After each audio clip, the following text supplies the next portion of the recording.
បាទសូមបាទគុំបាទបាទកម្មវិធីជាបន្តសូមគោរពជឿជាវកិត្តិយសសូមគោរពគោរពអង្គលោកគោរពដល់បងប្អូនជាបរិបទយុគជាប្រវត្តិសាស្ត្រដែលយើងខ្ញុំទាំងអស់គ្នាជាឋានៈដឹកនាំបងជាបរិបទក្នុងភូមិបពោបានរៀបចំជាអធិបតីដល់ភូមិពុកក្នុងពីបាល់ដីស្មើនឹង2000នៅក្នុងភូមិបពោភូមិបពោស្រុកស្ទងដែលក្រុមការងាររបស់យើងបានចុះវង្វេងតាំងពីថ្ងៃទី7ខែធ្វើការបិទផ្សាយនៅខែ328ហិកតាទ្រពរួមប្តីប្រពន្ធនៅលាវទីបញ្ជាការស្រាលតំបន់ប្រតិបត្តិការស្រុកមួយអស់លោកស្រីអភិបាលស្រុកទីក្រុងបាទខ្ញុំសូមអានដល់ថ្ងៃទី28ខែកុម្ភៈយើងចប់យូរមកហើយក៏ប៉ុន្តែយើងចាប់អនុវត្តដែលធ្វើ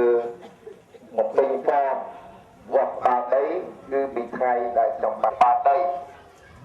បំពេញសិលកបត្តិសរុបមក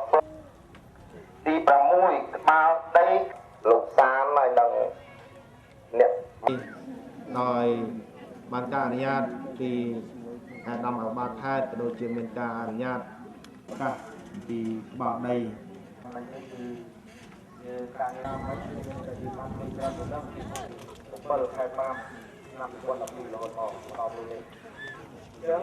ចាប់ផ្ដើមក្រុមការងារក្រុមវិញមុនទៀតគឺមិនមែនពុកប្រកបទេគឺទៅជាភូមិពុកប្រពោះវិញបាទគឺថ្ងៃ4បាទថ្ងៃ4ខែ4នៅភូមិប្រពោះចង់មកចែកបានផ្ទាល់នេះបាទដល់ថ្ងៃកំបុកនេះដូច្នេះហើយគឺស្ម័គ្រចិត្តជាមួយនឹងក្រុមការងារបច្ចេកទេសរួមសហការជាមួយនឹងអាជ្ញាមកគេទៅអូចេះរត់បនវា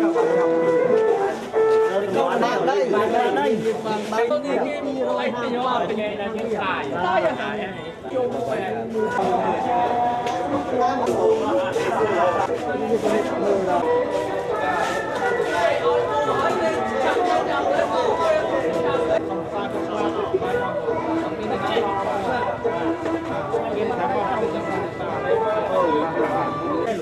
្នឹងហើយនឹងមកថាយើងប្រយ័ត្នគាត់អាហ្នឹងគាត់នេះអត់មាន